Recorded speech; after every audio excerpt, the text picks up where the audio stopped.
Hey, everybody. Happy Sunday. What it all comes down to is no one has got it figured out just yet. Hey, everybody. It is Sunday night. God, that was terrible. Apologies to Alanis Morissette.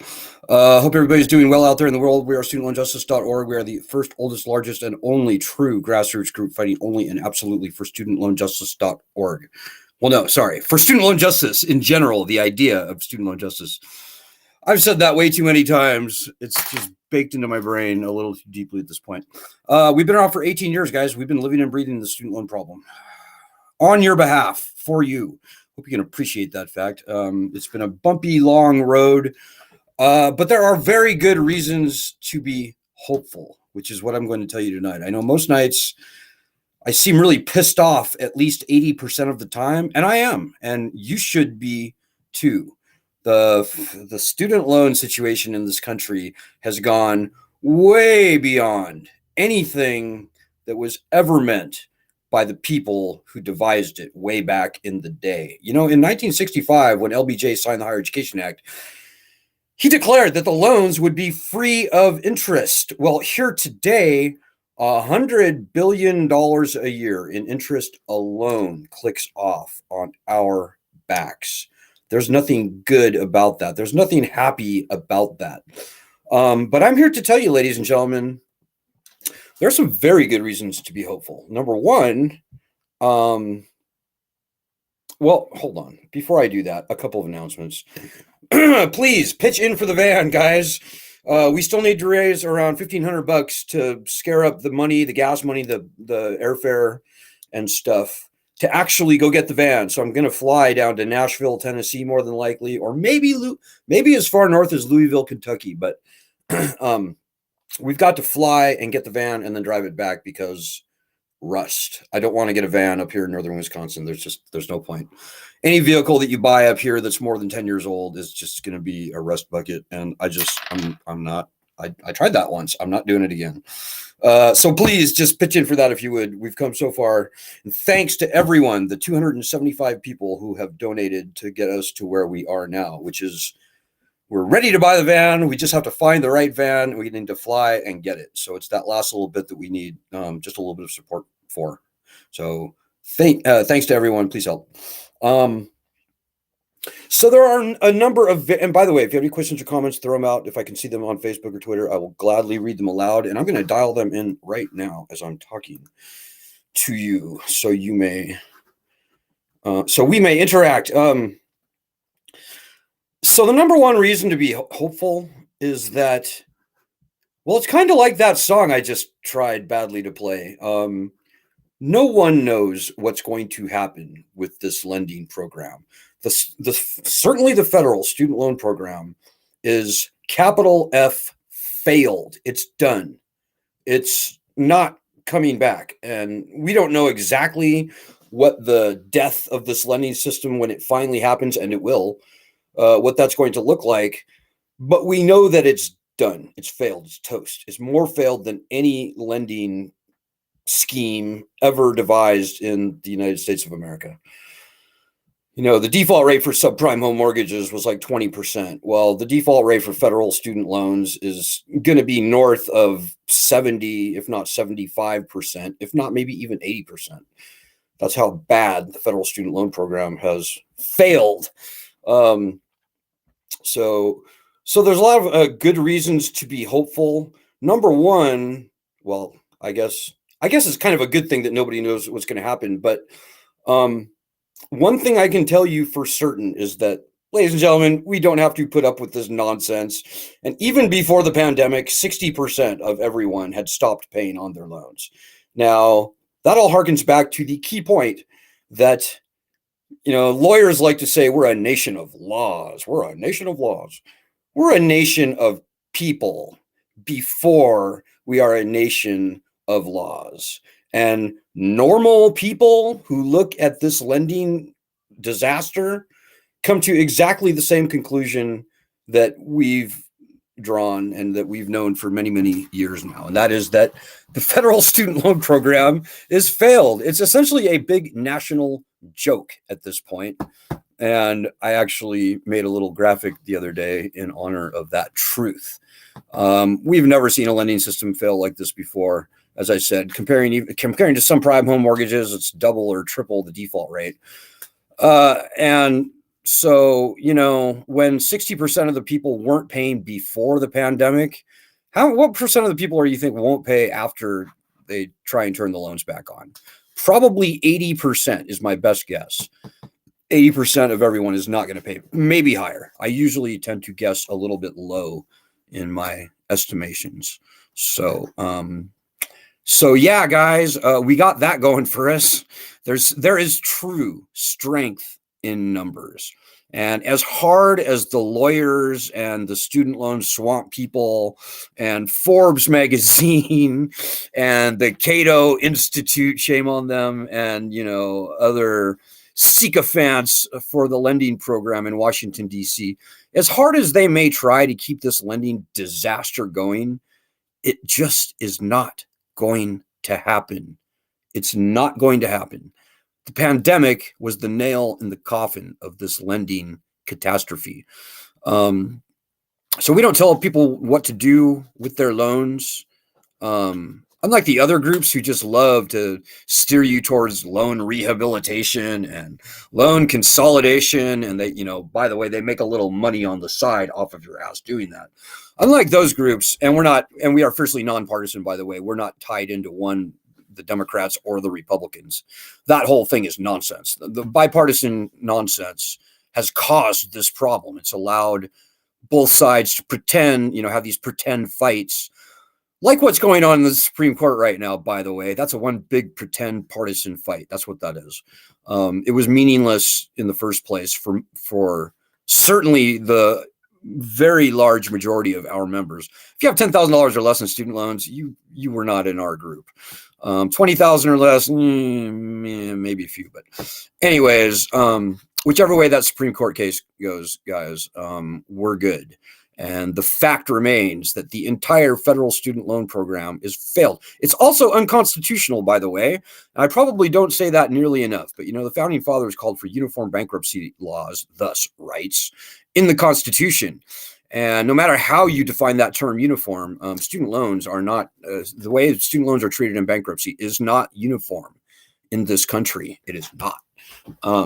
So we got the Constitution on our side. That's a very good reason to be hopeful, very hopeful. So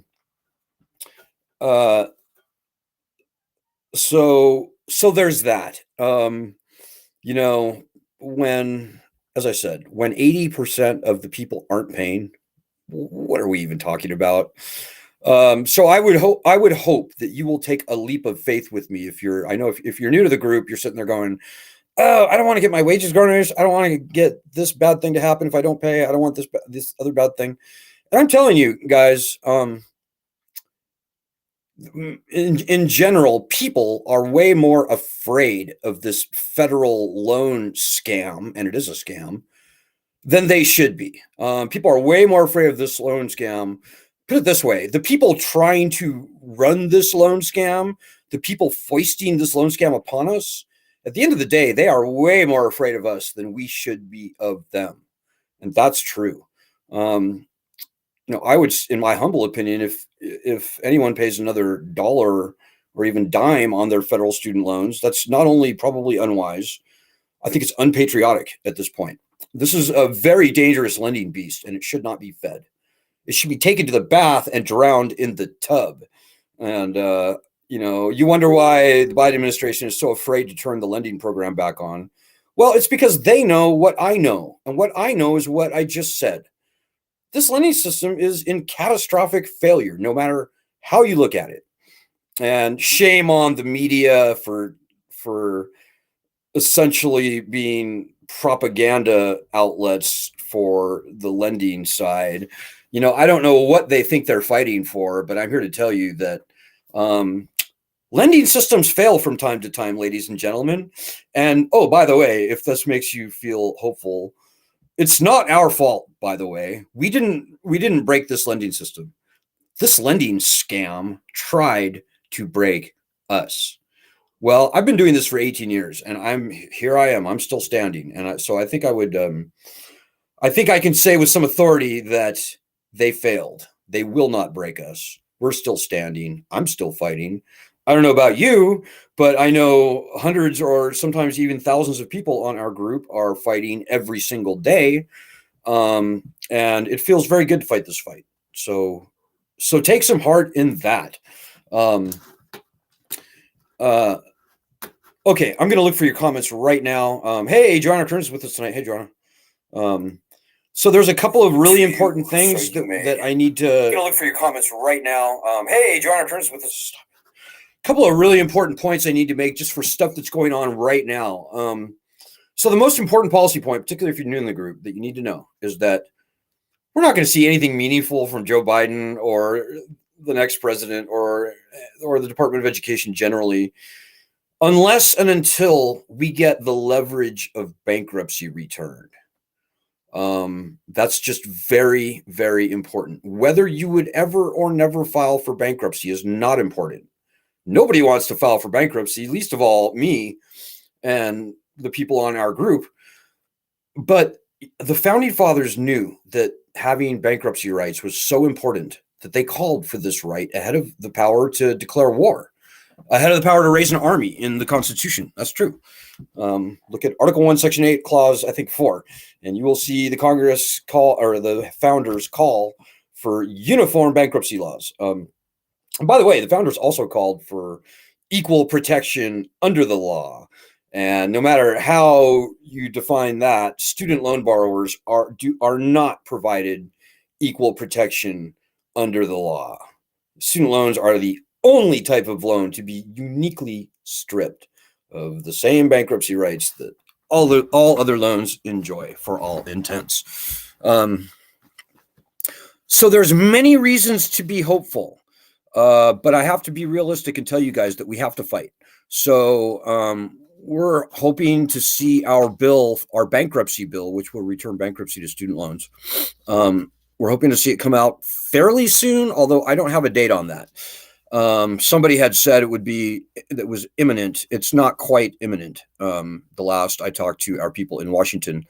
But this stuff is not happening in a vacuum, ladies and gentlemen. The most important thing that I'll tell you, and I think it's a good reason to be hopeful, is that much, if not everything, depends on how hard we fight. I'm actually just talking to you and me on this group.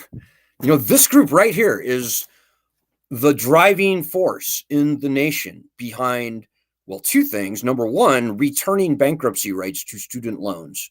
But number two, the cancellation of all federally owned student loans by executive order. That actually started, this group launched that whole concept into the zeitgeist.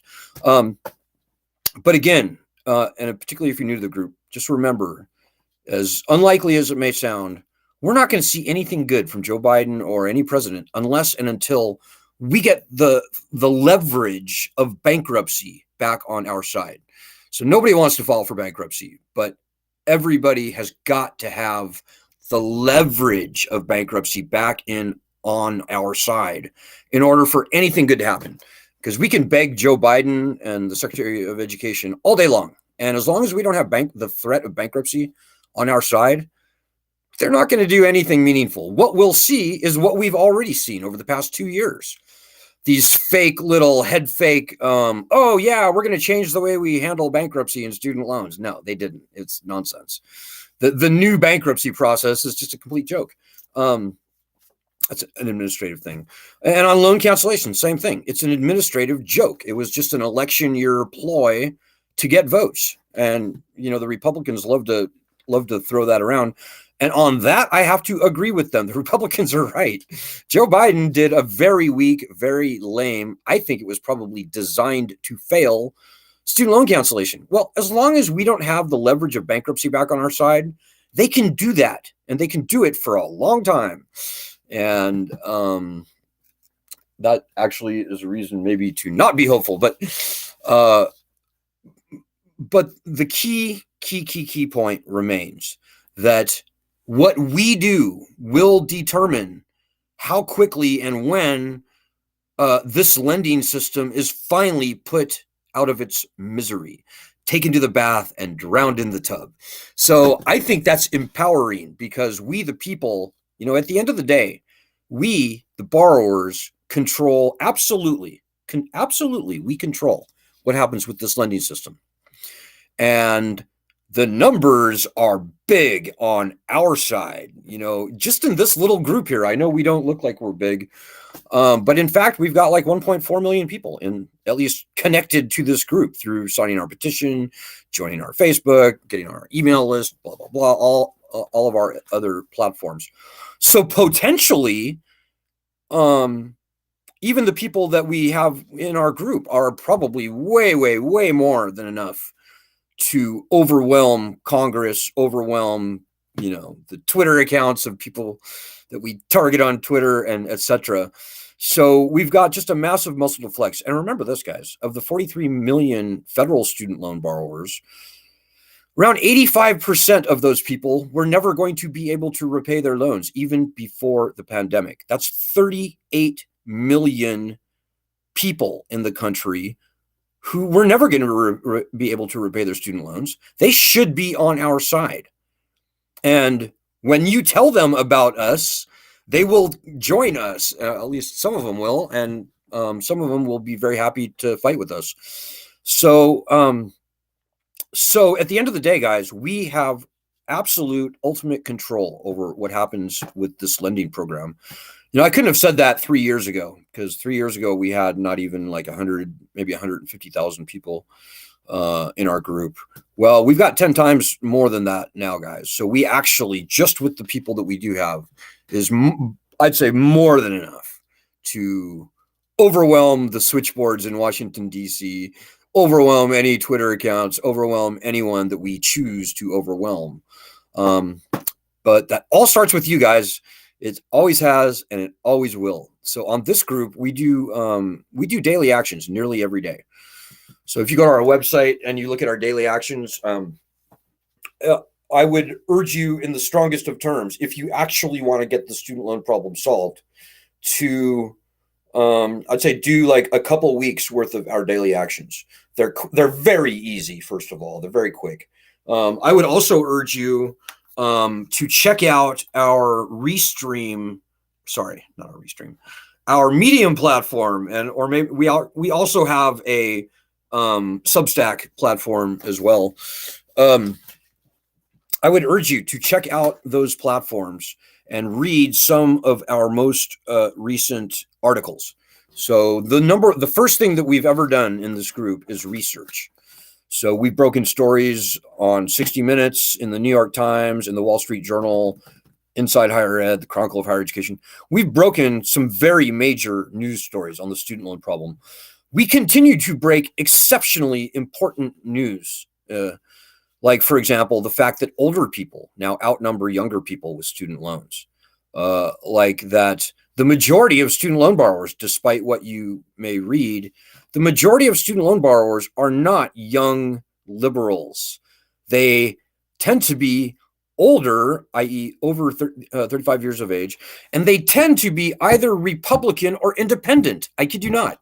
It's a slim majority, but Republicans and independents very narrowly outnumber Democrats on the political spectrum among all people who have been to college, whether they graduated or not, and thus the student loan borrowers. So this is very important news that we're breaking here, guys. I could rattle off probably 5 other headlines that are just exceptionally important. Like the fact that nearly 1 in 5 of all American adults, 1 in 5, not only do they have student loans, they are distressed. In other words, they were never going to be able to repay their student loans. 1 in 5 of all U.S. adults. That's true. Nearly 1 in 5. The fact that the government makes a profit on defaulted student loans, stuff like that. These are very reportable, very important headlines that we've broken. Now, unfortunately, the media has gotten really, really, really just terrible over the past 10 or 15 years, guys. I'd say since the financial crisis, something changed with the media, and there's this sort of unspoken thing, this like unspoken Teflon around the student loan program where almost all the good reporters are gone. And it can be very tough to get reporters to report even the basic truths, like any of those things that I just mentioned and many more truths that you will see if you go to our student loan Medium platform, studentloanjustice.medium.com platform. So, we've got complete, the world is our oyster, ladies and gentlemen. And as I said, the most important thing I'll say tonight is we hold it in our hands, the power that we need. We have all the power that we need to solve the student loan problem. And as I said, it starts with bankruptcy, but I'm here to tell you guys, when we get the leverage of bankruptcy returned, they are going to have to cancel loans very broadly, very meaningfully, perhaps totally. The people in Washington, D.C. know what I know. And I'm a fairly moderate thinking guy, but I'm here to tell you, even moderate people looking at this lending program, many, if not most, would say, it really is, it does no good to keep this lending program going. For all involved, the best thing to do is to suspend, i.e., end this lending program. In other words, no new loans going forward. Stop that. Cancel some or all, quite frankly, of the loans and start over again. Maybe put the colleges on a temporary, I don't know, I'd say 80% funding levels, direct funding for a year, and have Congress go do what it needs to do to create a new higher education financing system. That truly is what needs to happen and what probably would have happened many years ago, but for the bad politics in this country. So we've got all the power that we need, ladies and gentlemen. It's only a matter of us flexing the muscle that we do have. Now, we're a working fighting group, and that's maybe the most important point of practicality that I will mention to you tonight. We're a working fighting group. In other words, if you want to be in this group, you have to help us fight. You've got to do at least a little bit of effort. I would say every day, but at least maybe a couple of times a week. And that would, at a minimum, consist of doing our daily actions that you can see at the website, studentloanjustice.org. As I said, our daily actions are really quick. It's usually Twitter stuff, so it's not hard. Sometimes it might be like writing a letter to the editor of your local newspaper. And by the way, we've gotten around 20 or 21 letters to the editor published over the past month and a half. But we need to really increase that. We've got a lot of little projects going on, a lot of extraordinarily important projects. They're actually not little projects. They're actually big projects, but they are very easily accomplished when all of our people pitch in and do their own work and pull a little bit of their weight and not expect me or Joanna or anyone else on the group to pull their weight, in other words, your weight for you. So to everybody out there who has been pulling your weight, I salute you. We're the pioneers on this. We are the moving force in the country, and I don't want to talk too much about the other groups that I see out there in this space, but they're just nonsense. What I see is just nonsense. They're like, oh yeah, fight for the Supreme Court ruling. No, that's bullshit, guys. Sorry. Whichever way that Supreme Court thing goes, that whole stupid debate has been swamp protected. It has been protected. It has been child bubble wrapped for the swamp. So whichever way that decision goes, in my view, it's meaningless. It really doesn't solve anything. If you have $20,000 or less in student loans, yeah, okay, well that helps you. But if you have $20,000 or less, you're probably not in our group. And so, yeah, this whole Supreme Court thing was sort of built to keep this lending scam going. And so the other groups, don't get me started. One of the other groups is just straight up corrupted. What I've seen is that they want to make money off of your ass by selling your ass to a loan consolidation company, a student loan lawyer or debt coach. There's just so many grifters. in this space, ladies and gentlemen, who make money off of your ass through the student loan system. So in other words, the last thing that these people want is to actually see these loans go away, because they would be out of a job. I suppose you could argue that even this group, I would be out of a job if we actually solved the student loan problem. But guys, I'm here to tell you, I would like nothing more. I am nothing more than a defaulted student loan borrower. And I can think of nothing I'd rather see than all of these loans go away, private and federal, by the way. This has been a fight that should have only taken us a few years. And the fact that I've been here for 18 fucking years, I don't even want to think about it, because tonight's broadcast is about hope. So yeah, ladies and gentlemen, we do have every reason to be hopeful. Don't trip on all the noise that we are seeing and that we will see in the media around this issue.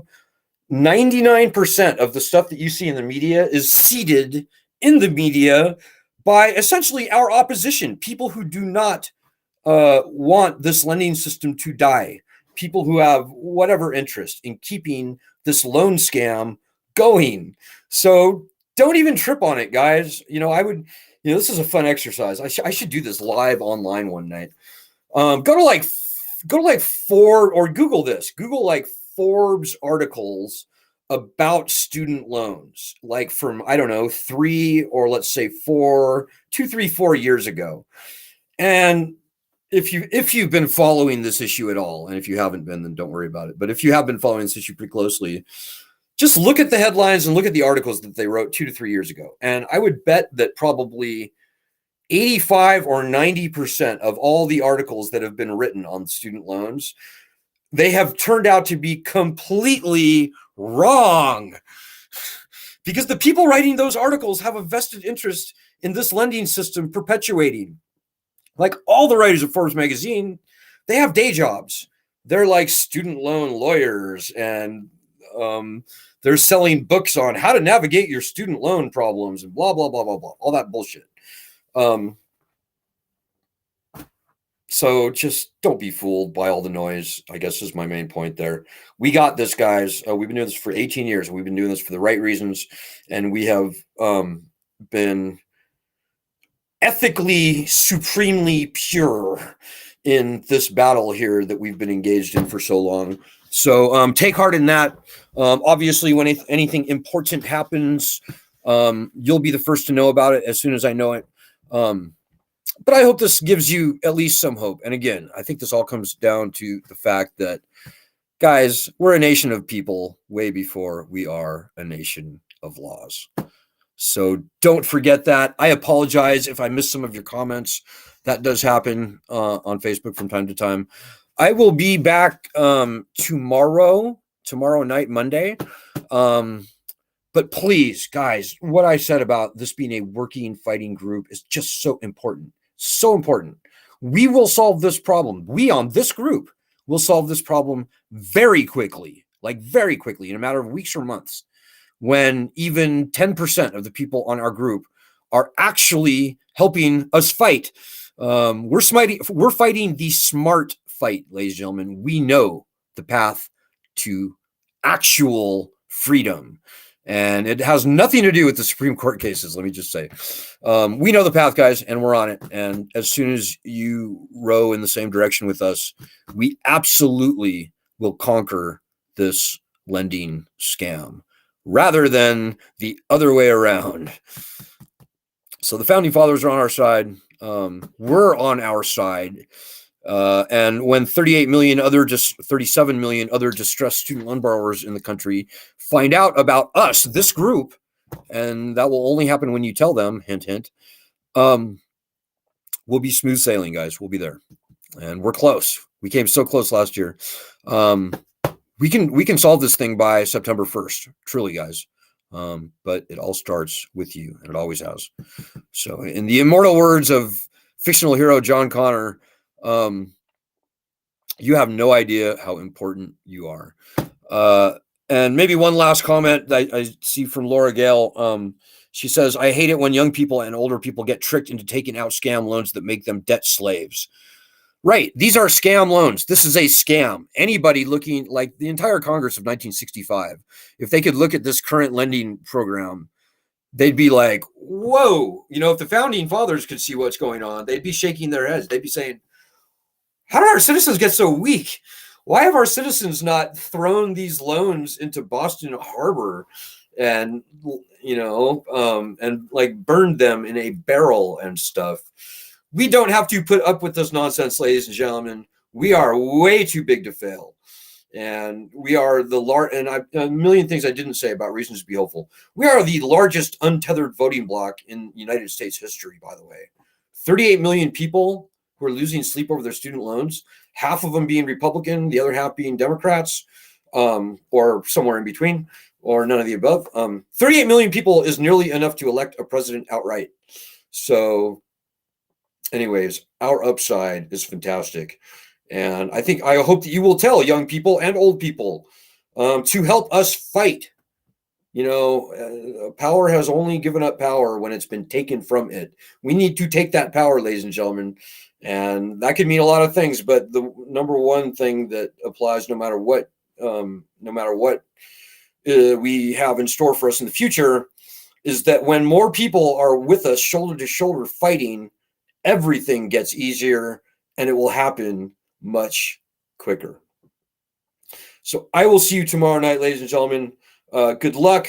Godspeed in your efforts doing our daily actions, for example.